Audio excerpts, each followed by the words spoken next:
Good morning friends. Welcome to our YouTube channel. Most awaited form GSTR 4 for composition tax payer जो है वो enable कर दिया गया है जीएसटी पोर्टल पे। कैसे ये फॉर्म ओपन होगा, कैसे इस फॉर्म को भरना है, आज मैं आपको इस वीडियो में बताने वाला हूँ। वीडियो स्टार्ट करने से पहले आपके लिए एक जरूरी इंफॉर्मेशन ये है, अगर आपने अभी तक जीएसटी प्लेटफॉर्म का जो जीएसटीआर 9 और 9C से related online training session for the purpose of financial year 18-19 रखा गया है 26 जुलाई को, उसमें रजिस्ट्रेशन नहीं कराया है तो इस नंबर पे कॉल करके रजिस्ट्रेशन करा सकते हैं। 17-18 का डेटा किस तरीके से 18-19 में हैंडल करना है, इसकी इंफॉर्मेशन आपको इसके अंदर देने की कोशिश करी जाएगी। अब देखिए, यहां पर आपको जाना है लॉगिन करके पोर्टल पे। यहाँ पे आपको जो जीएसटीआर 4 है वो मिलेगा सर्विसेज टैब, रिटर्न्स टैब के अंदर एनुअल रिटर्न में जाने के बाद। क्योंकि ये एनुअल रिटर्न नहीं है बट इसे एनुअली एक बार फाइल करना है, इसीलिए अभी इसको फाइनेंशियल ईयर 19-20 के लिए एनुअल रिटर्न के सेक्शन में डाल दिया गया है। यहां पर आप देखेंगे तो एनुअल रिटर्न जीएसटीआर 4 जो है वो दिखाया जा रहा है, बट ये वर्डिंग्स एज पर लॉ नहीं है। माइंड इट, ये वर्डिंग्स एज पर लॉ नहीं है। जीएसटी पोर्टल लॉ के हिसाब से काम नहीं कर रहा है। अब इसके लिए अगर जीएसटी एक्ट अमेंड होता है, रूल अमेंड होता है, तब वो चीजें अलग हो जाएंगी। खैर जो भी है, अभी हम लोग देखते हैं ये जीएसटीआर 4 कैसे भरा जा सकता है। ड्यू डेट इसकी 31 अगस्त है। जेसॉन आप अपलोड कर सकते हैं, डाउनलोड कर सकते हैं, ऑनलाइन भी आप इसे प्रिपेयर कर सकते हैं। प्रिपेयर ऑनलाइन पे क्लिक करेंगे तो आपके सामने कुछ नया तरीके का एनुअल रिटर्न जो ओपन हो जाएगा। ये जो एनुअल रिटर्न है ये आप देखेंगे उस प्रारूप में बनेगा जैसा कि न्यू रिटर्न सिस्टम था। सारे टेबल्स एक बार में आपको नहीं दिखाए जाएंगे। यहां आपसे पूछा जाएगा aggregate turnover of the previous financial year, आपको यहां पर डालना है और इस डेटा को आप यहां पर सेव करेंगे। इसके बाद आप देखेंगे तो जीएसटीआर 4 के जो टेबल्स हैं वो आपको सब सेक्शन वाइज दिखाए जाएंगे। पहले जो हमारा जीएसटीआर 9 हुआ करता था वो इकट्ठा सारा टेबल आपको एक ही विंडो में दिखा देगा। यहां पर ऐसी बातें नहीं होंगी। यहां पर आपको table 4A, table 4B, 4C, 4D, 5, 6 and 7 चारों पांचों कॉलम्स जो हैं अलग अलग भरने हैं। यहां पर आपको सबसे पहले चेक करना है inward supplies from registered supplier, यानी कि जो आपने परचेज किया है वो आपको डेटा यहां पर डालना है। अब यहां पर सबसे बड़ा सवाल ये आ रहा था कि यहां पर इनवॉइस वाइज डेटा होगा या फिर जीएसटी इनवॉइस डेटा होगा। तो एक बार हम लोग चेक करते हैं कि यहां पर जो डेटा हम लोगों को डालना है वो इनवॉइस वाइज डालना है या फिर एडिशनली हमको खाली जीएसटी नंबर डालना है। यहां मैंने सप्लायर जीएसटी डाला, ऐड डिटेल्स करेंगे तो यहां पर आपसे टैक्सेबल वैल्यू, टैक्स रेट और टैक्स का अमाउंट जो है वो पूछा गया। दैट मींस यहां पर जो आपको डेटा पुटअप करना है वो करना है GST invoice and rate wise. यहां पर भी एज पर रूल्स जो है वो फॉर्म नहीं बना हुआ, क्योंकि फॉर्म कहता है आपको इनवॉइस लेवल एंट्री करनी है इन जीएसटीआर 4, जबकि फॉर्म जो है इनवॉइस लेवल एंट्री नहीं मांग रहा है। जो हमारा जीएसटीआर 4 का हमने वेबिनार ऑर्गेनाइज किया था उसमें हमने अपने पार्टिसिपेंट्स को यह बताया था कि जीएसटीआर 4 की तैयारी करके रखिए इनवॉइस लेवल। अगर इनवॉइस लेवल मांगेगा तो आपको डालने में आसानी होगी, अगर वो इनवॉइस लेवल नहीं मांगेगा तो आपके लिए काम और भी ज्यादा आसान जो है वो हो जाएगा। तो जिन्होंने वो वेबिनार अटेंड करा होगा, अकॉर्डिंगली डेटा प्रिपेयर करा होगा, वो अब आसानी से अपना जीएसटीआर 4 जो है उसे फाइल कर पाएंगे। अगला टेबल है table number 4B, inward supplies from registered supplier reverse charge. यानी कि अगर आपने कोई ऐसा परचेज किया है जिसके ऊपर आपको रिवर्स चार्ज पे करना है, उसकी एंट्री भी आपको GST invoice and rate wise ही करनी है, इनवॉइस लेवल एंट्री इसकी भी नहीं करनी है। इसके बाद है आपके पास inward supplies received from unregistered supplier. अगर किसी अनरजिस्टर्ड सप्लायर ने आपसे कोई परचेज किया है, आपने किसी अनरजिस्टर्ड सप्लायर से कोई माल खरीदा होगा, तो उसका डिटेल्स आपको यहां पर ऐड करना है और रिवर्स चार्ज का ऑप्शन सिलेक्ट करके यहां पर जो है सप्लाई टाइप इंटर या इंट्रा स्टेट करके आपको लाइबिलिटी पे करनी थी जो आपने सीएमपी 08 से फाइल करी होगी। तो वो डेटा आपको table number 4 column number C में डालना है।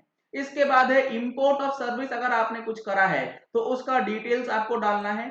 अगला जो टेबल है ये मोस्ट इंपॉर्टेंट है, summary of CMP 08। CMP 08 quarterly self assessed tax का पेमेंट स्टेटमेंट है जो कि आपने 1920 के लिए फाइल किया।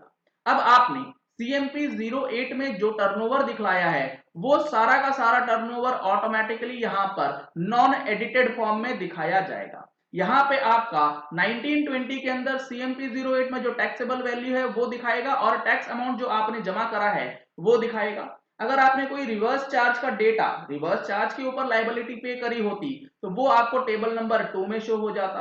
अगर आपने कोई टैक्स पे किया है तो वो डिटेल्स भी यहाँ पर ऑटोमेटिकली पॉपुलेट कर दी जाएंगी। अब इस डेटा को टेबल नंबर 5 को किस डेटा से मैच करवाना है वो देखिए। टेबल नंबर 6 जो है वो यहां मांगा गया। अब यहां पर समझने वाली बात आपको अच्छी तरीके से समझ लेना है। Tax rate wise details of outward supplies और inward supplies attracting reverse charge during the year net of the advances credit and debit notes and any other adjustments due to amendments. This table does not include the system computed inward supply based on inputs provided in table 4B, 4C and 4D if applicable. You can declare the outward supplies if any in the user input cell system. System computed inward supplies if any shall be available on the preview after you have clicked on proceed to file. मतलब क्या हुआ, यहां पर जो आपको basically data डालना है वो डालना है आउटवर्ड सप्लाई का। आउटवर्ड सप्लाई का डेटा डालने का क्या पर्पस है, यहां पर आपको इसीलिए ये चीज दी गई है कि आपने बुक्स के अंदर क्या डेटा दिखलाया है, CMP 08 में क्या डेटा है, अगर कोई डिफरेंस है तो उस दोनों का डिफरेंस टैक्स जो है GSTR 4 में आप पे कर पाएंगे। जैसा कि हमने देखा अभी हमारा जो टेबल नंबर 5 था जिसमें हमने CMP 08 में 66 लाख का टर्नओवर दिखाया था, तो यहां पर हम लोग अगर यहां डालेंगे 70 लाख का टर्नओवर, लेट सपोज वहां पे था 60 लाख, यहां हमने डाल दिया 70 लाख, इसे अगर हम लोग सेव करेंगे तो बैलेंस टर्नओवर जो होगा, जो बैलेंस लायबिलिटी बनेगी वो हमारे टैक्स लायबिलिटी में जाकर के ऐड हो जाएगी। अगर यहां वाला फिगर जो रेट वाइज ब्रेकअप है, चाहे वो 1% हो, चाहे वो 5% हो, चाहे वो 6% हो, चाहे वो 2% हो, चाहे वो एग्जेम्प्टेड वाला हो, अगर ये फिगर आपके CMP 08 से मैच हो जाता है तब तो कोई परेशानी नहीं होगी। अब देखते हैं जब हमने CMP 08 से एक्सेस अमाउंट डाला है तो अब कितनी लायबिलिटी हमारे पास बन के आती है। अगर कोई TDS TCS का एंट्री होगा तो वो डेटा आपको यहां पर शो कर दिया जाएगा। इन सारे चीजों को करने के बाद आपको करना है proceed to file. Proceed to file करेंगे तो कुछ समय के बाद आपका जो GSTR 4 है वो रेडी हो जाएगा for the purpose of filing.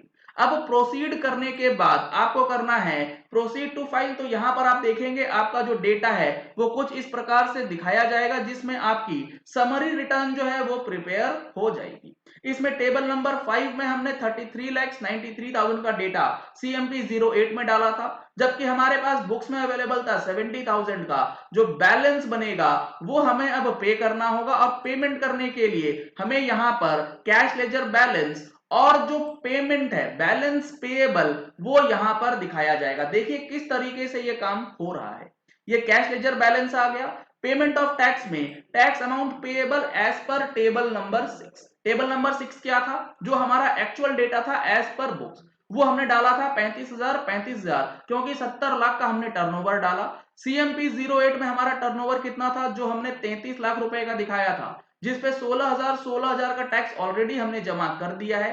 Adjustment अगर कुछ थी नेगेटिव लायबिलिटी की तो वो यहां पर आ जाती और बैलेंस टैक्स पेएबल आपका यहां पर 18,000 जो है वो बन जाएगा। इस रिटर्न में आपको लेट फीस ऑटोमेटिकली पोर्टल जो है वो कैलकुलेट करके ले लेगा। इंटरेस्ट आपको यहां पर मैनुअली भरना है। तो ये प्रोसेस रहने वाला है आपको GSTR 4 को फाइल करने के लिए। जल्दी हमारे वीडियो पे पूरा live demo complete filing of GSTR 4 भी आपके लिए अवेलेबल करवा दिया जाएगा। अगर आपको वो वीडियोस देखनी है तो आप हमारे चैनल को सब्सक्राइब कर लीजिएगा। नीचे दिया गया है आपको रेड कलर का सब्सक्राइब बटन, उसे प्रेस करके, ताकि आपसे कोई भी नोटिफिकेशन मिस ना हो जाए। चलिए इस वीडियो को यही एंड करते हैं। आशा करते हैं कि आपको ये वीडियो पसंद आया होगा। अगर आपको ये वीडियो पसंद आया तो इस वीडियो को लाइक और शेयर करना मत भूलिएगा, ताकि मैक्सिमम लोगों तक ये इन्फॉर्मेशन पहुंच जाए कि GSTR 4 अब अवेलेबल हो गया है तो उसको फाइलिंग कैसे करना है। अगर आपने हमारे चैनल पे फर्स्ट टाइम ट्यून इन किया है